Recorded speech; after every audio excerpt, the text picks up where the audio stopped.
Tervehdys ja tervetuloa uuden videon pariin. Ollaan edelleenkin täällä Morellan matkaparkissa ja tänään ajateltiin rohkaista mielemme ja mennä kattoon takana näkyvää kylää ja sen päällä olevaa linnoitusta. Mennään kattoon, päästäänkö me sinne autolla. Mä en tiedä minkälainen toi tie on, nimittäin täällä niin kuin varoitetaan siitä, että jos on punainen tai oranssi säävaroitus, niin sinne ei saa ajaa. Tänään ei ole, joten me mennään katsomaan, päästäänkö me sinne.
Hyvin päästiin tänne Kukkulalle, eikä toi tie niin paha ollut. Ilmeisesti se on silloin vaan, kun kelit on huonot. Hiukan kapea, mutta muuten hyvä. Komiat maisemat täältä on.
Täällä Morellalla, niin kuin monella muullakin espanjalaisella kaupungilla ja kylällä, on ollut lukuisia vallottajia.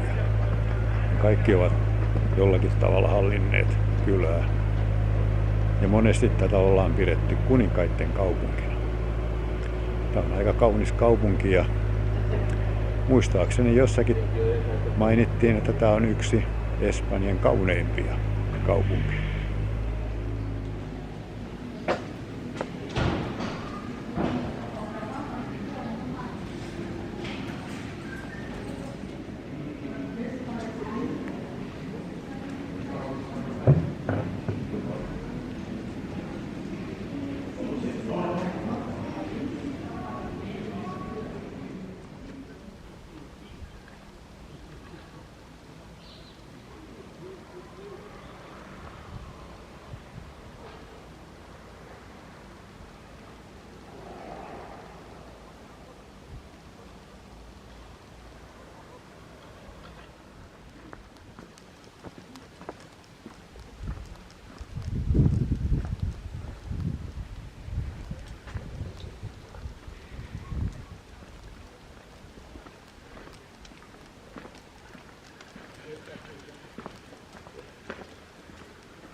¿Verdad?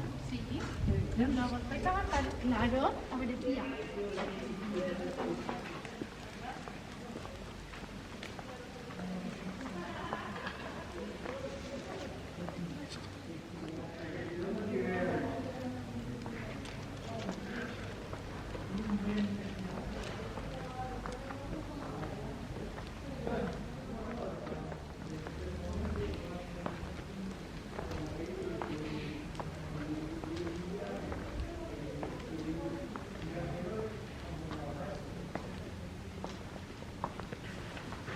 Morella on yksi Espanjan upeimmista keskiaikaisista vuoristokylistä.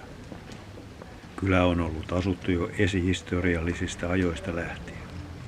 Täällä ovat kulkeneet iberit, roomalaiset, maurit ja kristityt. Historiaa riittää jokaiselle askeleelle. Kylää ympäröi noin 2000 metriä pitkä muuri torneineen. Ylhäällä kohoaa osaksi kallion hakattu Morellan linna, joka rakennettiin 1200-1400-luvuilla suojaamaan aluetta. Sijainti vuorten välissä teki tästä aikoinaan tärkeän risteyspaikan Välimeren ja Ebron laakson välillä. Nyt Morella tunnetaan käsitöistä, kivikaduista ja rauhallisesta tunnelmastaan.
Tätä kylää ympäröi tämmöiset muurit.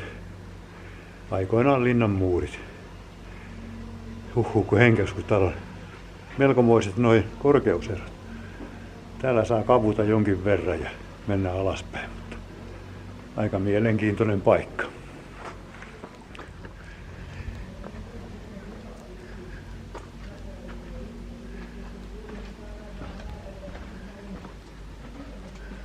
Oho, me tultiin umpikujaan. Me tultiin Armi umpikujaan. Käännytään pois.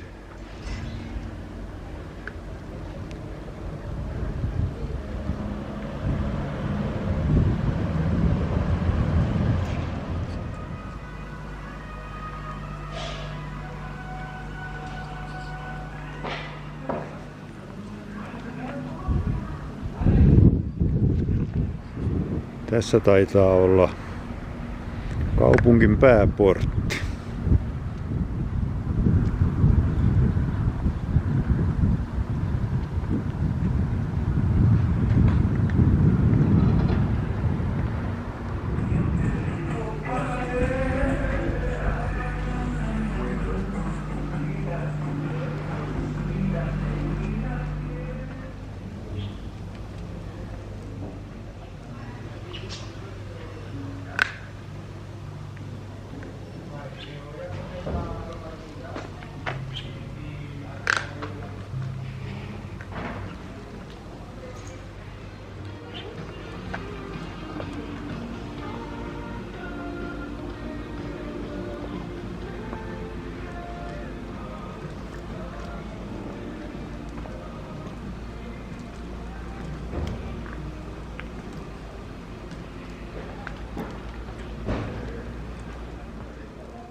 Toi Morellan linna, joka näkyy tuo takana, niin se on 1072 metrin korkeudesta merenpinnasta.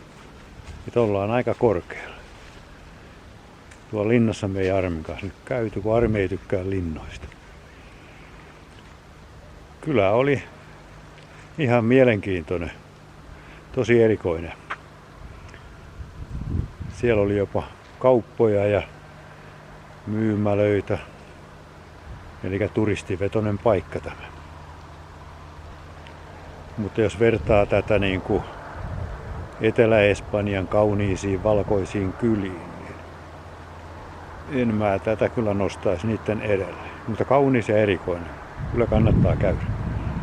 Me palataan nyt autolle ja mennään tonne Morellan matkaparkkiin. Mutta kiitos, jos katsoit videon ja peukuttele ja kommentoi. Nähdään taas seuraavalla videolla. Heippa!